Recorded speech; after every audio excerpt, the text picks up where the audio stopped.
Hi friends, welcome back to మన channel. Video కనుక నచ్చినట్లయితే తప్పకుండా లైక్ చేయండి. రూప అని చెప్పేసి విధంగా పిలిచిన తర్వాత అప్పుడు వెంటనే రూప విరూపాక్షిని హక్ చేసుకుంటుండగా అప్పుడే అదే సమయానికి సూర్య రూప అని చెప్పేసి గట్టిగా అరుస్తాడు. ఇక ఏంటి, ఇక నా కూతురు నా దగ్గరికి వచ్చిందని చెప్పేసి ఈ విధంగా నన్ను దూరం చేయాలనుకుంటున్నావా? అయినా నీ మొహం చూడడానికి నాకు నచ్చట్లేదు. అసలు ఇక్కడికి ఎందుకు వచ్చావు అని చెప్పేసి ఈ విధంగా అడుగుతుండగా ఒక్కసారిగా విరూపాక్షి సూర్య భార్య అని తెలిసి అందరూ షాకే చూస్తూ ఉంటారు. అయినా ఏంటి, నువ్వు ఇక్కడికి ఎందుకు వచ్చావు? నీతో ఏం పని ఉందని అసలు నీ మొహం చూడడానికే ఇక నాకు నచ్చట్లేదని చెప్పేసి సూర్యప్రతాప్ ఈ విధంగా అంటుండగా, నేను ఎలాగో నచ్చదు, కాకపోతే నేను ఏం చేశానని నీ మనస్సాక్షికి ఒక్కసారి ఇక ఆ ప్రశ్నించుకో సూర్య. ఇప్పుడు నా గతం గురించి చెప్పడానికి రాలేదు, నా కూతురు భవిష్యత్తు గురించి అడగడానికి వచ్చాను. అయినా వీళ్ళిద్దరు పెళ్లి చేసిన తర్వాత నువ్వు 10 మందిలో ఇక రాజు లాంటి అల్లుడు ఎక్కడ దొరకడని చెప్పిన తర్వాత నేను పెళ్లి చేసిన తర్వాత అది తెలుసుకొని వీళ్ళిద్దరిని విడగొట్టాలని నువ్వు ప్రయత్నిస్తూ ఉన్నావు. అయినా ఇది నీకు ఇక నచ్చుతుందా? నీ భార్య అనే స్థానంలో ఉండి నన్ను ఎలాగో ఇబ్బంది పెట్టావు. నా కూతురు అలాంటి ఇబ్బంది పడకూడదనే నేను ఇలా నీ ముందుకు వచ్చిన అని చెప్పేసి ఈ విధంగా విరూపాక్షి సూర్యప్రతాప్తో అంటూ ఉంటుంది. అయినా నా కూతుర్ని ఎలాగో రాజు భార్యలాగానే, అంతేకాని నేను మాత్రం ఎట్టి పరిస్థితిలో ఒప్పుకోనని చెప్పేసి ఈ విధంగా అంటూ ఉంటుంది. ఏంటి విజయాంబిక, ఎలాగో నీ జీవితం ఇక కరెక్ట్ లేదు, నా కూతురు జీవితాన్ని కూడా సర్వనాశనం చేయాలనుకుంటున్నావు. ఇక అంతేకాకుండా ఎవరిని విడదీసి ఎలాగో చేయాలని నిర్ణయించుకున్నావు. నీ కొడుకు జీవితం అలా, ఆఖరికి నీ జీవితం కూడా సర్వనాశనం చేసుకున్నావు అని చెప్పేసి ఈ విధంగా విరూపాక్షి విజయాంబికను అంటూ ఉంటుంది. ఇక మరోవైపేమో ఇదంతా కాదు, అయినా మీ గొడవ వినడానికి మేము ఇక్కడ లేం. చెల్లమ్మ, నువ్వు వెళ్ళి పెళ్లి ముహూర్తాలు ఎప్పుడో ఖాయం చేసుకొని అప్పుడు కాల్ చేయి అని చెప్పేసి ఇక ఈ విధంగా శ్వేత నాన్నగారు అంటుండగా, అన్నయ్య ఒక్క నిమిషం, అమ్మ విరూపాక్షమ్మ, ఇదంతా గొడవ వదిలి ఇక ఎలాగైనా నా కొడుకు క్షేమమే నా క్షేమం. ఇక వీళ్ళిద్దరూ కలిసి ఉండట్లేదు, అందుకనే వీళ్ళిద్దరి పెళ్లి చేయాలనుకుంటున్నాను, వీళ్ళిద్దరిని అడ్డుపడకు అని చెప్పేసి ఈ విధంగా అంటుండగా అప్పుడు వెంటనే ఒక తల్లి ఉండి ఇలా ఆలోచించడానికి నీ మనసు ఎలా వచ్చింది? ముత్యాలు, అసలు ఒక్కటి అడుగుతాను చెప్పు, నీ పెద్ద కూతురు ధనలక్ష్మి ఇక్కడే ఉంటుందట కదా, మరి నీ పెద్ద కూతురికి వేరే పెళ్లి చేయలేకపోయావు అని చెప్పేసి ఈ విధంగా అడుగుతూ ఉంటుంది. అంటే నీ కోడలు కాబట్టి నీ కోడలు జీవితం ఎటు అయినా పర్వాలేదనుకోనే ఇక నువ్వు నీ కొడుకును గురించి ఆలోచించి నీ కొడుకు పెళ్లి చేయాలనుకుంటున్నావు, అంతే కదా అని చెప్పేసి ఈ విధంగా అంటుంది. ఇక రాజు దగ్గరికి వెళ్ళి విరూపాక్షి విధంగా అడుగుతుంది. ఏమయ్యా రాజు, పెళ్లి చేసుకున్నావు, ఇక అమ్మ చచ్చిపోతుందని చెప్పేసి అమ్మ మాట తీయలేక పెళ్లి జరిపించుకోవాలని చెప్పేసి విధంగా అనుకుంటున్నావు, మరి భార్య గురించి కూడా ఆలోచించాలే కదా అని చెప్పేసి ఈ విధంగా విరూపాక్షి రాజును అడుగుతూ ఉంటుంది. ఒక్కసారి తన మనసులోకి చూడు, తను నువ్వంటే ఒక పిచ్చి, ఒక కుటుంబాన్ని ప్రేమించిన తర్వాత పెళ్ళైన తర్వాత ఏ ఆడది తన భర్త గురించి ఆలోచిస్తూ ఉంటుంది. ఇక్కడ ఉన్న ఆడవాళ్ళు ఎందుకు అర్థం చేసుకోవట్లేదో అది నాకు అర్థం కావట్లేదు. ఇక మీ అమ్మ అయితే సరే, మీ అమ్మ కూడా ఒక ఆడదే కదా, ఒక ఆడపిల్ల జీవితం సర్వనాశనం అవుతుందని తెలుసుకొని ఇలా ఎందుకు చేస్తుందో నాకు అర్థం కావట్లేదు. రేణుక, ఇక్కడికి రా, అసలు నువ్వు మనిషివేనా? పెళ్ళైన మొగన్ని పెళ్లి చేసుకోవాలనుకుంటున్నావు, అందుకే ఆ దేవుడు నీకు ఆ గొర్రెనిచ్చి పెళ్లి చేశారు అని చెప్పేసి ఈ విధంగా అంటూ ఉంటుంది. ఇక ఆపుతావా?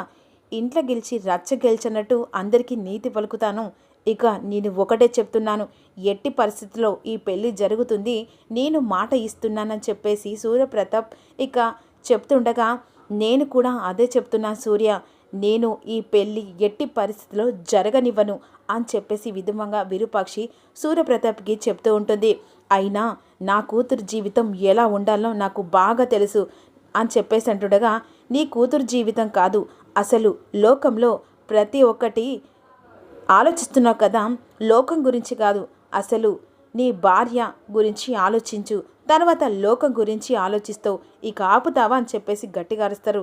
అమ్మ రూప వెళ్దాం పద అని చెప్పేసి అంటుండగా రూప విరూపాక్షి వైపు చూస్తూ ఉంటుంది. వెళ్దాం పద రూప అని చెప్పేసి చేయి పట్టుకొని తీసుకెళ్తుండగా, అమ్మ రూప నువ్వు కంగారు పడకు, ఎట్టి పరిస్థితిలో నీకును రాజుకు మాత్రమే ఇక ఈ పెళ్లి జరగదు, నేను మాట ఇస్తాను అని చెప్పేసి ఈ విధంగా అంటూ ఉంటారు. ఇక ఇదే సమయానికి శ్వేత ఆంటీ రేపే పెళ్లి ముహూర్తాలు ఎలాగైనా పెళ్లి జరిపించాలని చెప్పేసి విధంగా అంటుండగా, జరగదు, ఈ పెళ్లి ఎట్టి పరిస్థితిలో జరగదు అని చెప్పేసి ఈ విధంగా అంటూ ఉంటుంది. అక్కడి నుంచి శ్వేత వాళ్ళు వెళ్ళిన తర్వాత, అసలు నువ్వు ఏమనుకుంటున్నావు విరూపాక్షి, ఈ పెళ్లి జరిపించాలనుకుంటున్నావా? ఎట్టి పరిస్థితిలో జరగనివ్వను. అయినా గతంలో ఏమి జరిగిందో ఏంటో ఆ ఆడతనానికి నాకు మాత్రమే తెలుసు. నువ్వు ఒక ఆడపిల్లవే కదా, నువ్వు ఎలా ఆలోచిస్తావో ఆలోచించు అని చెప్పేసి జరిగిన గతం ఇక విరూపాక్షి గుర్తు చేసుకుంటూ ఉంటుంది. రాజు కూడా చెప్తూ ఉంటుంది, నీ భార్య స్థానంలో నిన్ను నమ్మి నీ భార్య వచ్చింది, తనని నా జీవితంలాగా సర్వనాశనం చేయకు రాజు అని చెప్పేసి ఇక తన ఒక్కసారిగా పెళ్లి మెమరో వేసుకుంటూ ఉంటారు రాజు. అక్కడి నుంచి విరూపాక్షి అన్నయ్య వెళ్దాం పదా అని చెప్పేసి విరూపాక్షి వెళ్తూ ఉంటుంది. ఇక మరోవైపేమో పెళ్లి జరగాలని చెప్పేసి శ్వేత అంటూ ఉండగా లగ్న పత్రిక రాజు విసిరి కొడతారు. అప్పుడే వెంటనే, ఓరయ్య ఆ విరూపాక్షి మాటలు నమ్మకు, ఎట్టి పరిస్థితిలో రేపు నీకు ఇద్దరికి శ్వేతకు పెళ్లి జరుగుతుంది, పంతులు గారు రేపే ముహూర్తాలు పెట్టండి అని చెప్పేసి అంటుండగా, ఇక అమ్మ నేను చెప్పేది విను. అక్కడి నుంచి రేణుక వెళ్ళిపోతుంది. ఓరయ్యా నేను చెప్తున్నా వినరా, ఎలాగైనా అమ్మగారు వచ్చారంటే ఈ పెళ్ళి ఆపుతారా, నువ్వు టెన్షన్ పడకురా అని చెప్పేసి విధంగా రాజు నాన్నగారు అంటూ ఉంటారు. ఇక మరోవైపేమో రాజు మాత్రం టెన్షన్ పడుతూ ఉండగా విజయాంబిక ఆలోచిస్తూ ఉంటుంది. ఇక లోపల మాత్రం రూప మాత్రం వాళ్ళ అమ్మ గురించి వాళ్ళ అమ్మ మాటలు గుర్తు చేసుకుంటుండగా ఇక ముత్యాలు ధనాలు పెళ్లి గురించి శ్వేతతో మాట్లాడుతూ ఉంటారు. ఇక శ్వేత పెళ్లి బట్టలు నగలు అన్నీ సెలెక్ట్ చేసుకొని ఫోన్లో చూస్తూ ఉంటుంది.